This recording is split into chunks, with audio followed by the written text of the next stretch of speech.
1857 का साल इंडिया में एक बहुत बड़ा तूफान लेकर आया। ये था अंग्रेजों के राज के खिलाफ एक जंग जो सालों से पल रहे असंतोष का नतीजा था। ब्रिटिश ईस्ट इंडिया कंपनी धीरे धीरे पूरे इंडिया पर कब्जा जमा रही थी। कंपनी की नीतियां बहुत अलोकप्रिय थीं। भारतीय राजाओं को अपनी ताकत खिसकती हुई दिख रही थी। उन्हें अपने राज्यों को अंग्रेजों द्वारा हड़पे जाने का दुख था। धार्मिक समुदाय सामाजिक और धार्मिक सुधारों से नाराज थे। सिपाहियों के बीच भी असंतोष पनप रहा था। उन्हें लगता था कि उनके अंग्रेज अफसर उनके साथ भेदभाव करते हैं। एक बड़े विद्रोह का मंच तैयार हो रहा था। इस विद्रोह की शुरुआत एनफील्ड राइफल के आने से हुई। इस नई राइफल में चर्बी वाले कारतूस इस्तेमाल होते थे, जिन्हें सिपाहियों को बंदूक में डालने से पहले मुंह से खोलना पड़ता था। अफवाह फैल गई कि इन कारतूसों में गाय और सुअर की चर्बी का इस्तेमाल हुआ है। यह बात हिंदू और मुस्लिम दोनों ही सिपाहियों के लिए बहुत आपत्तिजनक थी। 10 मई 1857 को मेरठ में सिपाहियों ने इन कारतूसों का इस्तेमाल करने से मना कर दिया। अंग्रेज अफसरों ने इसका जवाब कड़ी सजा देकर दिया।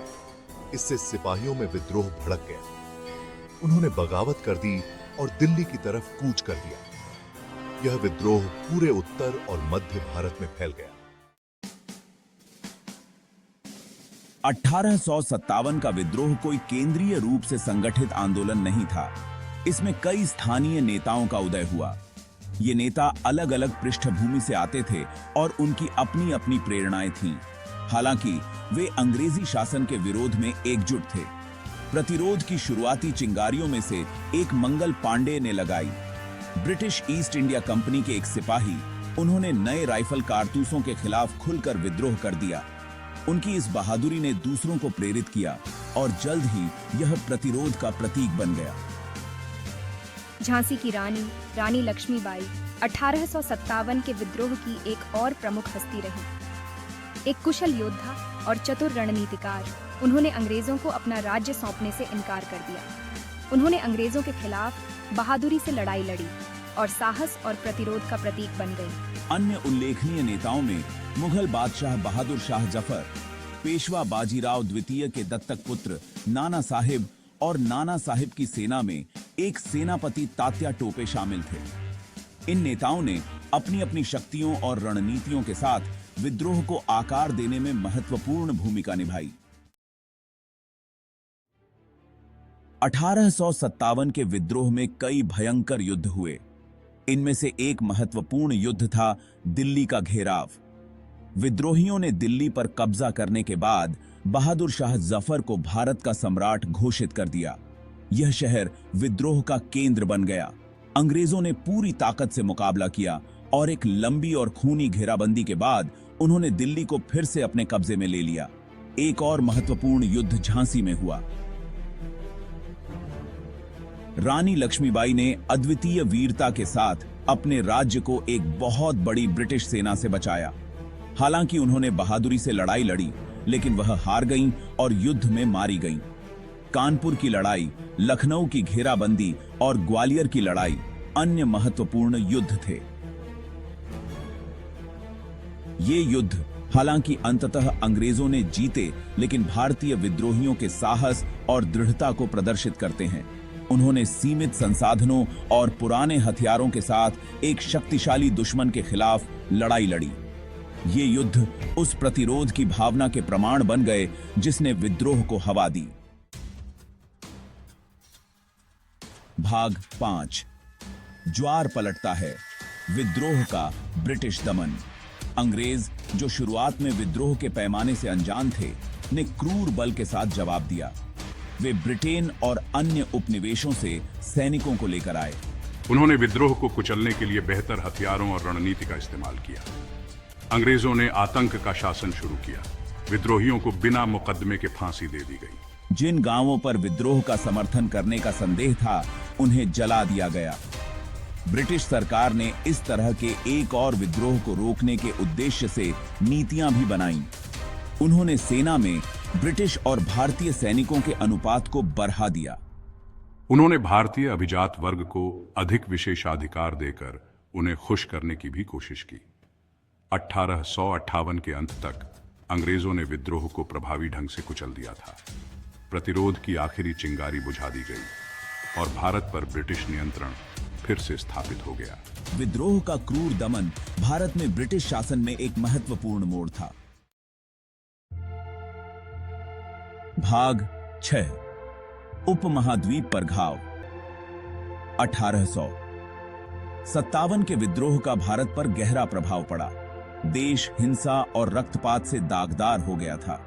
मुगल साम्राज्य, जो पहले से ही पतन की ओर था, को औपचारिक रूप से समाप्त कर दिया गया। बहादुर शाह जफर को बर्मा निर्वासित कर दिया गया। ब्रिटिश ईस्ट इंडिया कंपनी, जिस पर अपने मामलों को गलत तरीके से चलाने का आरोप लगाया गया था, को भंग कर दिया गया।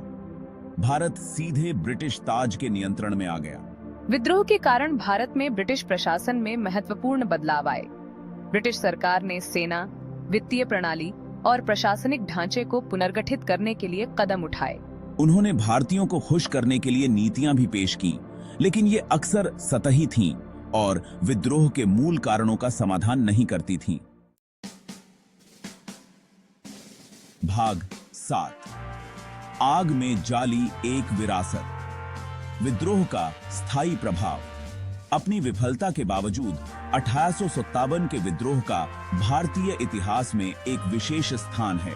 इसे स्वतंत्रता के पहले युद्ध के रूप में देखा जाता है, जो औपनिवेशिक शासन के खिलाफ प्रतिरोध का प्रतीक है।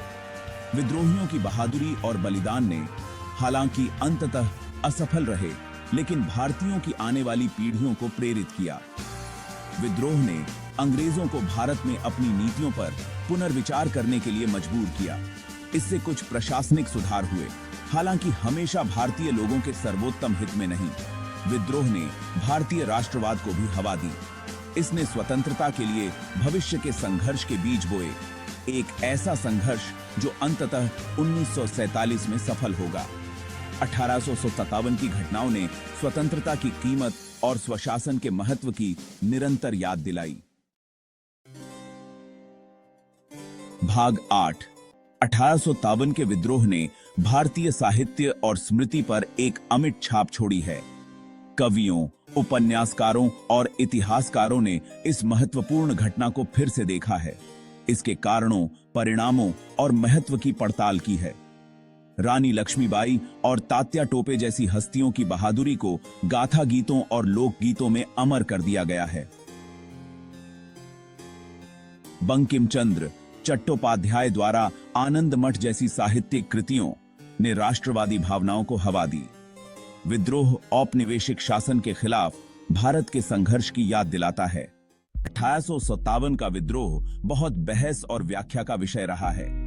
कुछ इतिहासकारों का तर्क है कि यह एक विद्रोह था जो विभिन्न शिकायतों के अभिसरण के कारण विद्रोह में बदल गया। अन्य इसे ब्रिटिश शासन के खिलाफ स्वतंत्रता के एक सुनियोजित युद्ध के रूप में देखते हैं। विद्रोह में लोकप्रिय भागीदारी की सीमा और प्रकृति के बारे में भी बहसें हैं। कुछ का तर्क है कि यह मुख्य रूप से एक सिपाही विद्रोह था, जबकि अन्य किसानों, कारीगरों और स्थानीय प्रमुखों की व्यापक भागीदारी पर प्रकाश डालते हैं। इन बहसों के बावजूद एक आम सहमति है कि 1857 का विद्रोह भारतीय इतिहास की एक महत्वपूर्ण घटना थी। इसने अंग्रेजों और भारतीयों के बीच संबंधों में एक महत्वपूर्ण मोड़ को चिह्नित किया। भाग 10 निष्कर्ष। अविस्मरणीय विद्रोह।